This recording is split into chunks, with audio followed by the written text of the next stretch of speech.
Hey y'all. So we're gonna jump right in. So I was going on a walk earlier today. I went on a walk and I was thinking about a lot of things, had a lot on my mind, and I started thinking about limiting beliefs. And what that is basically is just basically your belief system. Like, what do you believe in? And are they limiting? Do they limit you? And I will definitely say for myself, that is a huge yes.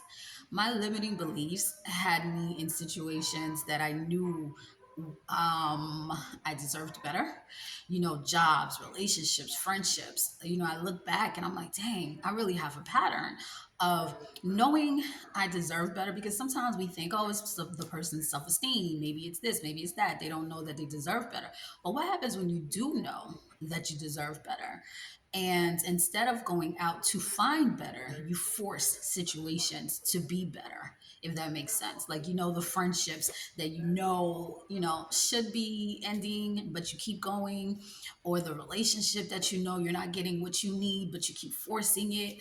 Jobs where you're like, oh my God, this is crushing my soul, but you stay. I think for me, I don't know about you or anybody else, but for me, I think the reason I do it is because of my limiting beliefs. I used to pride myself on being someone that learns from other people's mistakes. Like, I don't always have to go through my own situations to learn. However, I think in looking at other people's situations, looking at my past situations, believing that things are always going to be a certain way, that I don't go outside of those beliefs. I think even in jobs, like, when you hate your job and you start looking for another job, but then you're like, oh, this is what's out there. Ugh, never mind. I'll just stick with this. And same thing with relationships. You find out that, a lot of people are unhappy. They're going through a lot of the same situations that you're going through. So you're like, well, I guess it's normal. I guess I don't have to have a emotionally supportive partner. No one else seems to have it, I guess. So I think in doing that, we limit ourselves. We don't believe that there's better out there. We think that whatever we have, we got to figure out a way to make it work. And I think somebody used to say it's called trying to turn sugar into trying to turn shit into sugar. Yeah. So it's basically like you're trying to turn it into something that is not and that it never will be.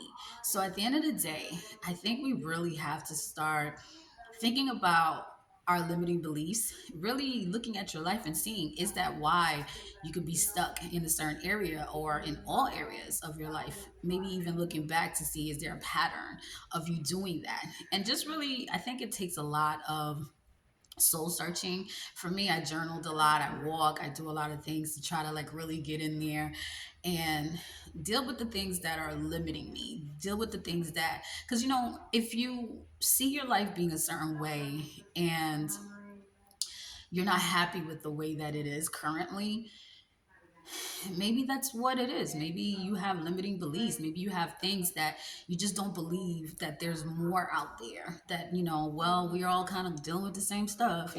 That mentality will keep you stuck. That mentality will keep you unhappy, unfulfilled, unsatisfied. And I'm speaking from experience. So I think that's a great place to start.